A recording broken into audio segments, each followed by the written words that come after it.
Hey everybody, Pastor Zach here. Thanks so much for spending some time with me today through our weekly discussion on July 4th. I thought about today, and I thought about what it represents. For me, it represents this nation of freedom, a freedom where those that were here stood up against tyranny, against a government that was challenging, that was not allowing them representation, that was not speaking for them, but dictating. It's interesting how often history repeats itself and how we see in our world today these same struggles that are going on, whether it's through states or nations, whether it's here in America or abroad. We see this notion that people are being challenged for their beliefs, for their understandings, and this desire of so many to be free. But what does freedom look like to you? What does it mean for you in your life? We've talked about this before in other video discussions, and I think for me it's the ability to live faithfully, to be in a place where I can profess my faith, share my faith, and live my faith openly.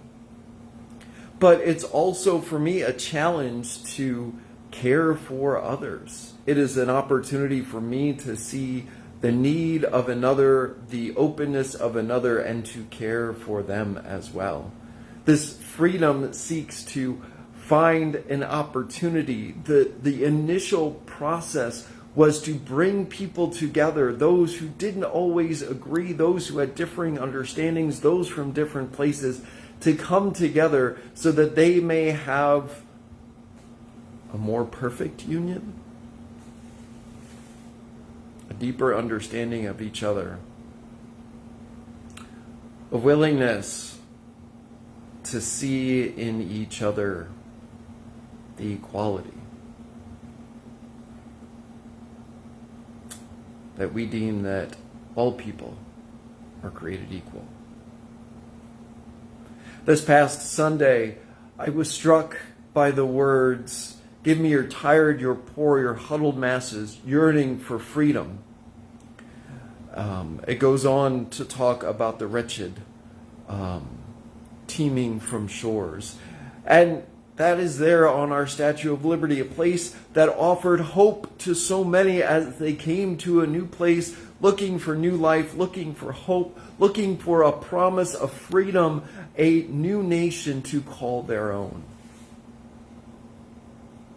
But it also was a sign of home for those who had gone far away, who fought tyranny, who lost colleagues, comrades, who came home changed.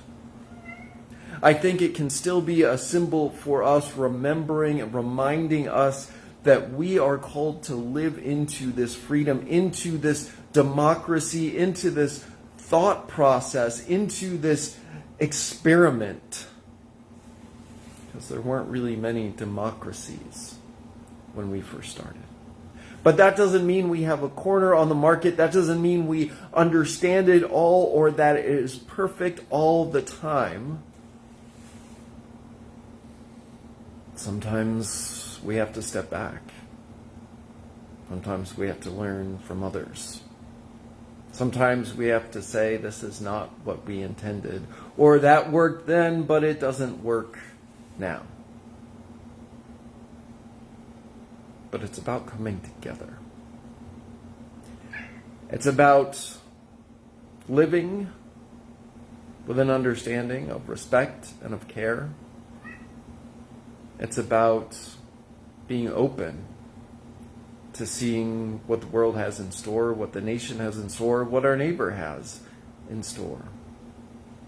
A willingness for us to find what it means to be free together. To be one nation, yes, under God. However we call out to God. Whatever it means for us to live into this time, or for those who don't call out. For those who, for one reason or another, have been cast aside by the people who say they represent God.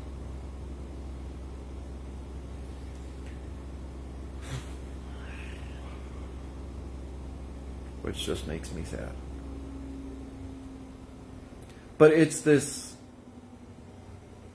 experiment, newness, promise, hope, home, that we are called to work together to better.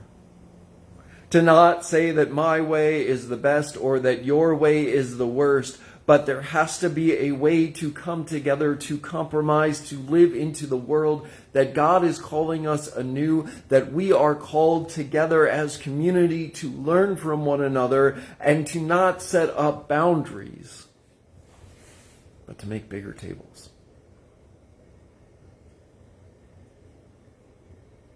We're in this interesting time in our lectionary cycle at church. Last week we talked about Jesus inviting the disciples to remember that whoever welcomes them welcomes him and welcomes the one who sent him. And this week it is a reminder for us not to grow weary. We may be weary, but we can also rest and be renewed. So I pray that you are able to do some of that today. On this holiday of our nation, on this remembrance of what it means to be free, that all are free, and that we say all are created equal. In those governing documents, in those very beginnings of our nation where we call one another free. Let us remember what that means and how to live into it. And realize that it's not easy, that it's not perfect, that there will be challenges ahead for us. But we have an opportunity here and now to live into a world, into a new understanding, into a new thought process of seeing what this world has in store for us and how we, all of us, can live together. Because it's not about one way or another. It's about walking the same road together. So, have a great day. Enjoy it. Be safe out there. One of the lines from an old show that I used to watch, The Simpsons, keeps reverberating in my head. It goes, what a great way to celebrate the birth of your nation than by blowing up a small part of it. Please don't. Please be careful. If you have fireworks, be safe. Enjoy. Remember the pets and the animals and the people around you that may be struggling with loud noises. But most of all, I encourage you and I challenge you to find a way forward together, because that is for all of us. So thank you all. As always, please feel free to comment, question, leave your smart remarks below. If you're intrigued by this and think some of your friends may be intrigued by it, I invite you to share it. I invite you to join us online or on site at 8:15 or 9:30 this coming Sunday as we talk about weariness and we talk about moving forward and rest.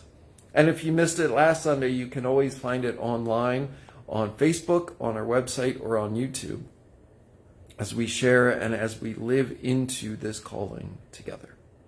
Take care, everybody. Be safe. God bless. Have a great week.